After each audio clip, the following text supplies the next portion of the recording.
Welcome to Hindi ज्ञान गंगा।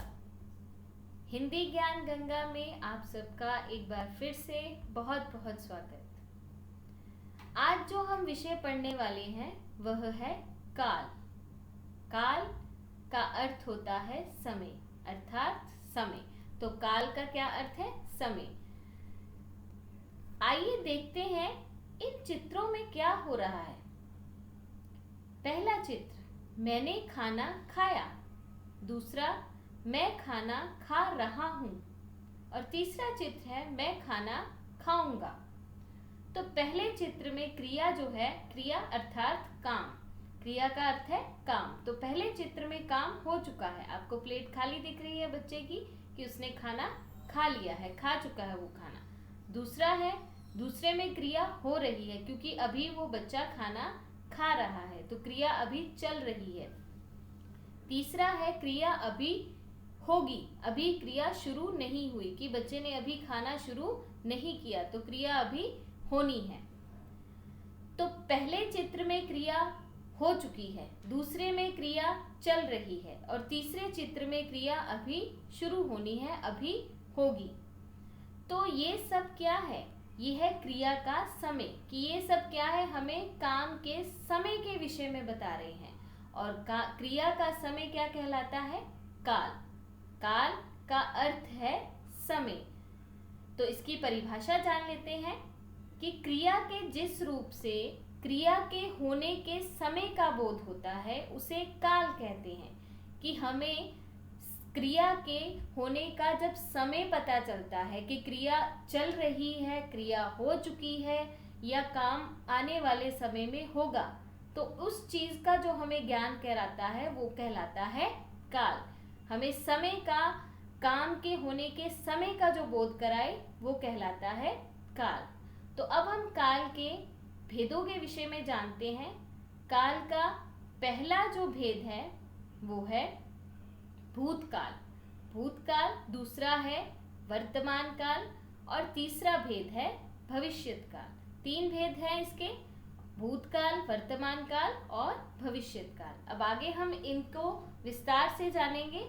सबसे पहला जो काल है हमारा वह है भूतकाल। भूतकाल अर्थात बीता हुआ समय, कि जो समय बीत चुका है उसे हम क्या कहते हैं? भूतकाल, जो समय बीत गया। इसकी परिभाषा जानते हैं कि क्रिया के जिस रूप से हमें बीते हुए समय में कार्य के होने का बोध होता है उसे भूतकाल कहते हैं। कि हमें पता चलता है कि कार्य बीते हुए समय में हो चुका है, तो उसे हम क्या कहेंगे? भूतकाल। कि कार्य समाप्त हो चुका है। उदाहरण के माध्यम से जानते हैं। पहला है, श्यामा ने गीत गाया। तो श्यामा जो है वो गीत गा चुकी है बीते हुए समय में। दूसरा है, कल बस खराब हो गई थी। तो कल को बस खराब हुई थी, तो कार्य जो है वो हो चुका है। तीसरा उदाहरण, माँ ने कपड़े धोए। तो माँ जो है वो कपड़े धो चुकी है, धोने की क्रिया जो है वो खत्म हो चुकी है, तो कार्य बीते हुए समय में हो चुका है। चौथा है, मीना पढ़ रही है। तो मीना पढ़ चुकी है, उसका पढ़ना समाप्त हो गया है। तो जो काम बीते हुए समय में होता है उसे हम कहते हैं भूतकाल। और ये सभी क्या है? भूतकाल की क्रियाएं। तो ये सब क्या है? भूतकाल की क्रियाएं हैं कि काम बीते समय में हो चुका है। अब हम अगले भेद की तरफ चलते हैं जो कि है वर्तमान काल।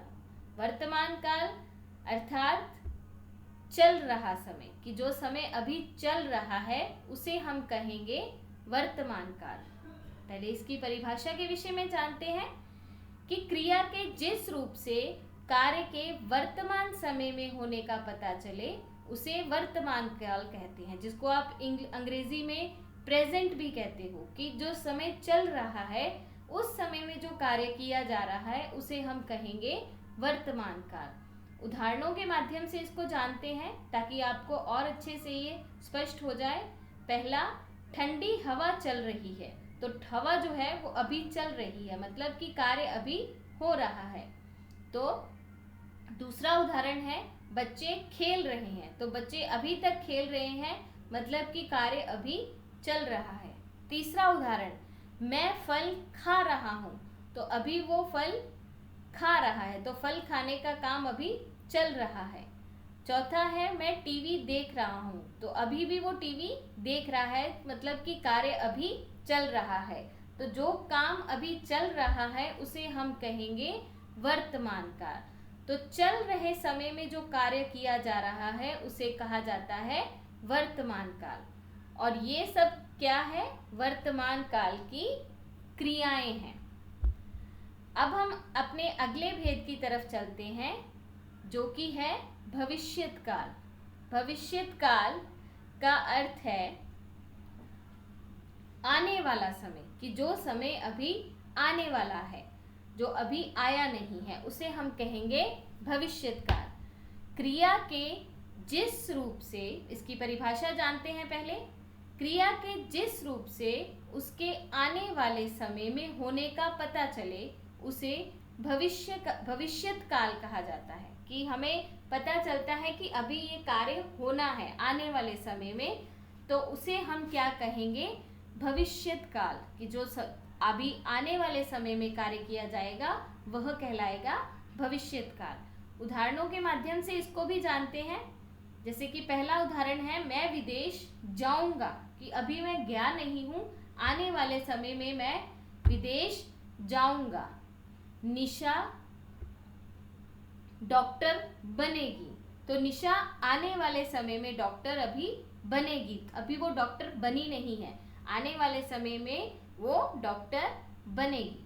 तीसरा उदाहरण है माली पौधों को पानी देगा, तो उसने अभी पानी नहीं दिया है, अभी आने वाले समय में वो पानी पौधों को देगा। चौथा उदाहरण बालक विद्यालय जाएगा, तो बालक अभी विद्यालय गया नहीं है, वह जाएगा।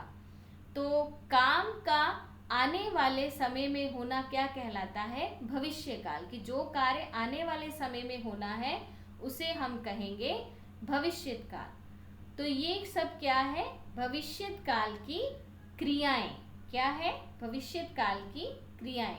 मुझे आशा है कि मेरी ये वीडियो के माध्यम से आपको काल के विषय में जो जानकारी है वो मिल गई होगी और आपको जो ये विषय अच्छी तरह से स्पष्ट हो गया होगा। तो ऐसी ही वीडियो के लिए मेरी वीडियो को लाइक कीजिए, शेयर कीजिए और बेल आइकन दबाना मत भूलिए और मेरे चैनल को सब्सक्राइब कीजिए।